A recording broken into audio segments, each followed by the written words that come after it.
This is a Sony AIBO ERS-210 core that was sent to me for repair, and the owner actually had no intention of sending the core to me. They were just going to send the head in for the usual clutch issues, but when they went to remove it, they discovered that they weren't able to get it off.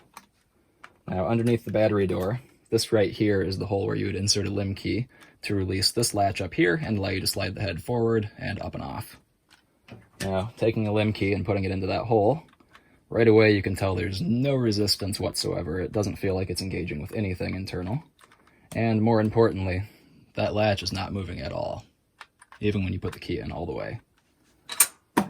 So for the purpose of demonstration, I'm going to take one of my own heads and stick it on this core. And then I'm going to show you guys a neat little trick that I discovered a couple years ago when I ran into this same issue on one of my dogs that will allow you to remove the head without causing any damage to it or the core.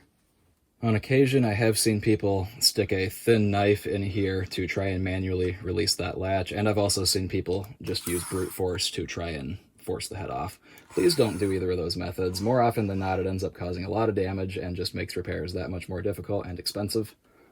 The only thing you need to properly get the head off without damaging anything is a thin, flathead screwdriver. This is a 1/16, but anything in that general ballpark will be fine. Now, since I am a very visual person when it comes to learning, and it's hard to know what's inside a core without seeing it, I have a second core over here that has a bad mainboard and I've been using for parts. I've gone ahead and partially disassembled this one already, and what you can see as far as how the head release mechanism works, the key goes in here at the bottom, and there is a long metal bar, long flat metal bar that runs along here up to the top, over a bit, and then up again, and way at the top, there we go, way at the top, it curves 90 degrees and then goes flat. That flat part engages with this little plastic bit, and that actually pushes the latch down into the core, allowing you to slide the head off. So what we're going to do to get this head off without causing any damage is we're going to insert the screwdriver through the upper right hole on the front right leg, and we're going to get it lined up so that it hits right here on the flat part of that metal, and then we're going to push upward on it.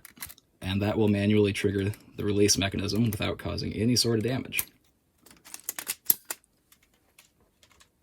Now to demonstrate on this core, I should mention this is a lot easier to do in good lighting. If you don't have I have a high intensity shop light above me, but you can also shine a flashlight in through the neighboring hole and that will illuminate things well enough that you can see what you're doing. So I gotta go off frame for a minute to line this up. Then I will come back. So now that the screwdriver is in place, I'm just going to lift up on it slightly, and you'll feel that mechanism release, and if you're pushing forward on the head at the same time, it will just pop right off.